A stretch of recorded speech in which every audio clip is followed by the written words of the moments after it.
അവർ ഓടേണ്ടി വരത്തില്ല. വെറുതെ ഓടാൻ കാര്യം അടിച്ചെന്നുള്ളൂ. മുമ്പിൽ KSRTC ഓടിയിരിക്കും. ഒരു സംശയം വേണ്ട, KSRTC ഓടും.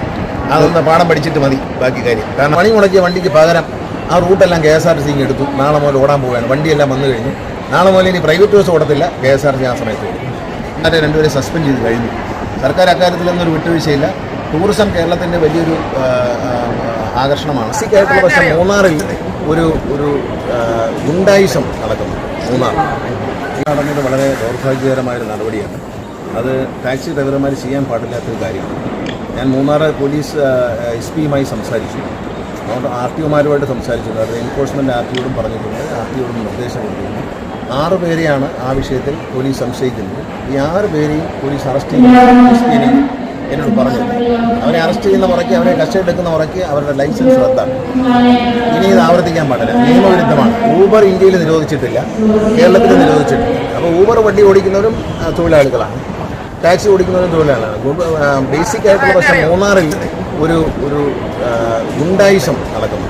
മൂന്നാർ ഈ അടുത്ത കാലത്ത് KSRTCയുടെ ഡബിൾ ഡെക്കർ വന്നപ്പോൾ ഇതേ ഗുണ്ടായിസം. അന്ന് ഞങ്ങൾ ശരിയായ നിലയിൽ നിയമം നടപ്പിലാക്കും. ഇനി നേരത്തെ ദിവസങ്ങളിൽ നിയമം നടപ്പിലാക്കാൻ പോകും.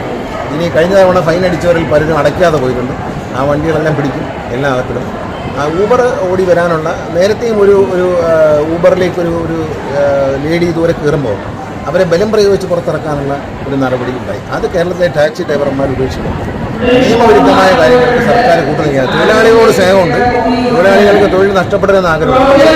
ഊബർ ഓടിക്കുന്ന ഡ്രൈവറാണ്, അയാൾക്ക് ഇവർ തമ്മിൽ ക്വാളിഫിക്കേഷൻ വ്യത്യാസമൊന്നുമില്ല. രണ്ടുപേരും ഡ്രൈവർമാരാണ്, രണ്ടുപേരും തൊഴിലാളികളാണ്.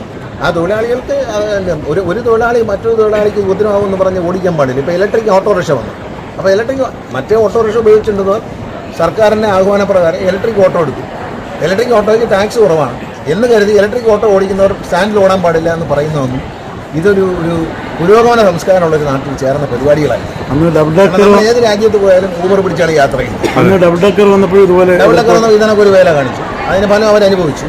അത് ഇപ്പം ഇന്ന് എറണാകുളത്ത് ഒരു മിന്നൽ പണിമുടക്ക് നടക്കുന്നത്. വേറെ കുഴപ്പമൊന്നുമില്ല. പണി മുടക്കിയ വണ്ടിക്ക് പകരം ആ റൂട്ടെല്ലാം KSRTC എടുത്തു. നാളെ മുതൽ ഓടാൻ പോവുകയാണ്. വണ്ടിയെല്ലാം വന്നു കഴിഞ്ഞു. നാളെ മുതൽ ഇനി പ്രൈവറ്റ് ബസ് ഓടത്തില്ല, KSRTC ആ സമയത്ത് ഓടും. ഇനി മിന്നൽ പണിമുടക്ക് ആളുടെ എറണാകുളം ടൗണിലെ ആൾക്കാരെ ബുദ്ധിമുട്ടിക്കാൻ വേണ്ടിയിട്ട് എന്താണ് ബഹുമാനപ്പെട്ട ഹൈക്കോടതി പറഞ്ഞ് മത്സര ഓട്ടം ഒഴിവാക്കാൻ നടപടി കർശനമാക്കിയത് തന്നെയാണ്. അക്കാര്യത്തിൽ മനുഷ്യ ജീവന് വിലയുണ്ട്. അപ്പോൾ അതുകൊണ്ട് അതിനെതിരെ സമരം. എല്ലാ വണ്ടിയുടെയും ഫോട്ടോ എടുത്തിട്ടുണ്ട്. ആ വണ്ടിയുടെ എല്ലാം പെർമിറ്റിൻ്റെ ടൈം എടുത്തിട്ടുണ്ട്. നാളെ രാവിലെ മുതൽ ആ ടൈമിൽ KSRTC ഓടും. അവർ ഓടേണ്ടി വരത്തില്ല. വെറുതെ ഓടാൻ കാര്യം അടിച്ചെന്നുള്ളൂ. മുമ്പിൽ KSRTC ഓടിയിരിക്കും. ഒരു സംശയം വേണ്ട, KSRTC ഓടും. അതൊന്ന് പാഠം പഠിച്ചിട്ട് മതി ബാക്കി കാര്യം. കാരണം ബഹുമാനപ്പെട്ട കോടതിയുടെ തീരുമാനം നടപ്പിലാക്കാൻ സർക്കാർ ശ്രമിക്കുമ്പോൾ അതിന് ഗുണ്ടായിസവും ചട്ടമ്പിത്തരവൊന്നും പറ്റുന്നില്ല. ഇതിലിപ്പോൾ കോടതി ഇടപെടലുണ്ടാവും. കാരണം എന്ന് വെച്ചാൽ ഈ കുട്ടി പറഞ്ഞിരിക്കുന്ന വളരെ ന്യായമായ കാര്യമാണ്. അതിൽ കുറ്റവാളികളുണ്ട്. ആ കുറ്റവാളികളെ പോലീസ് തിരയുകയാണ്.